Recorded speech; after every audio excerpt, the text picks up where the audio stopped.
советский трубаларда ушундай эски краскалар болот. Андай даблеска тазалайбыз. Аябай эле оор иш бул деле практика. Мощно, чёт.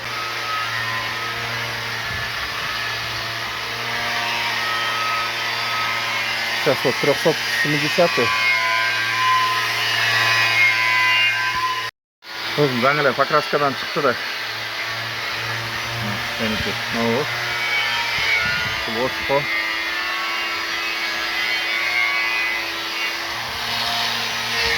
Бундағы қосқа кетеді.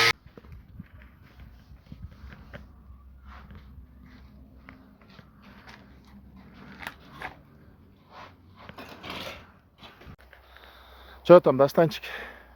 Шуны чыгарып салдың бе? Фонтандадағы? Гидратаранға улап қойдық. Бұл қайық жақта қанша метр биіктік болды? Ұзындығы қанша болды? Үш еле кетті де.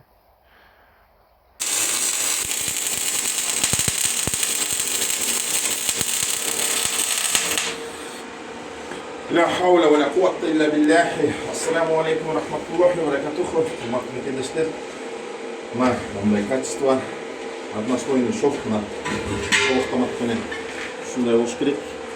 Герметичный 10 жылга жооп бере тургандай биздин шоктор.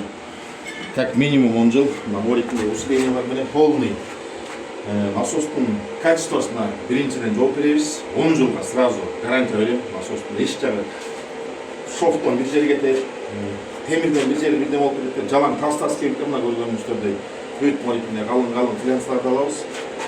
Анан эң главный бизде эмнебиз жакшы? Суу чыгаруу.